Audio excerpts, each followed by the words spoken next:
that company says, here's my publicly available information, or here's the answers that I give you, just because they're not the answers that you want, doesn't mean that you have to start a fight over it.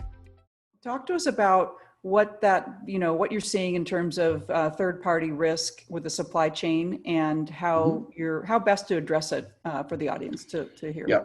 Okay, so there's a couple different perspectives here. First of all, if you're looking for a good standard, Gramm-Leach-Bliley Act, the financial departments and financial organizations have had to deal with for many years, had 15, 20 years actually now, has had a requirement for vendor security assessments. So if you're new to this and you're looking for how can you solve this problem, go look at how GLBA handles it. And it's creating a vendor security questionnaire, using the questionnaire like the Cloud Security Alliance CAIQ, which is about 300 lines of questions on how everything from HR matters all the way down to the cloud are handled.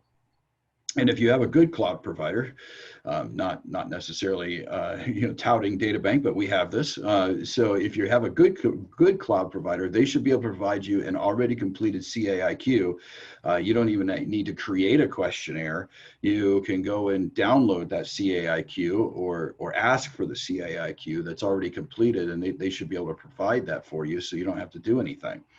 So that's the easy button, if you will. If you're going to the cloud, ask for the CAIQ or a similar type of questionnaire that's already completed. But if you still need to complete questionnaires, if you still need to ask questions of vendors other than your cloud provider, one of the things that I would highly recommend is be respectful. One of the things that I've seen over the past few months is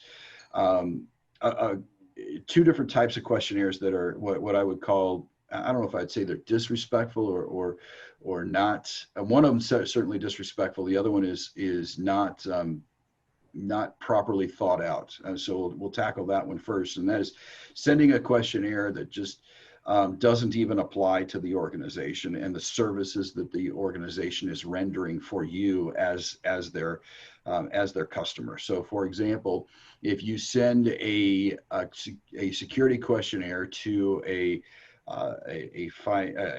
vendor like DataBank that is asking a question about how DataBank handles antivirus, and you haven't selected the antivirus tool, or how DataBank handles log collection and management, and you haven't selected that product as part of your security suite, then why are you asking us to fill out that questionnaire? That doesn't apply to you. And we're just gonna, I literally sometimes have to go through these questionnaires and mark NA, out of 100 questions, 75 times. And that wastes my time.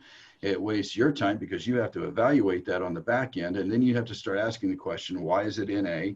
And so on and so forth. So I think that a lot of companies need to do their homework before they send out the questionnaires, and make sure that the questionnaire meets the needs of not only yourself as the company that's sending it, but also meets the services that are rendered by your vendor.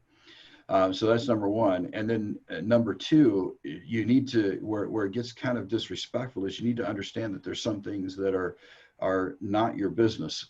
And there are some things that a company will place publicly available information for you, and that's the information that they want you to have. And if that company says, here's my publicly available information, or here's the answers that I give you, just because they're not the answers that you want, doesn't mean that you have to start a fight over it. I've had a couple of situations where a customer wouldn't allow us to select NA on an item that was just not applicable whatsoever to the environment. They made us mark yes or no, went back and forth about it a couple of times, and they finally agreed that that NA was the most appropriate answer.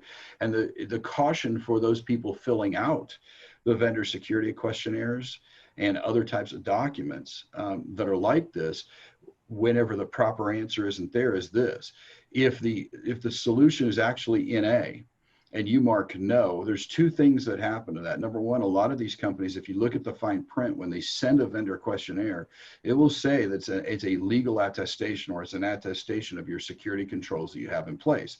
And if you mark no, first of all, that's going to raise some red flags with any sort of automated system that is that is evaluating that questionnaire, and it's going to make your company look like it's not doing something that it should be doing. Or in the case of when you have to mark NA instead of no, it is going to make it look like you're not doing something, and really it doesn't even apply. And so you get a lesser mark on that. And then the other aspect is that, again, there's some things that are private information within an organization that just shouldn't or can't be answered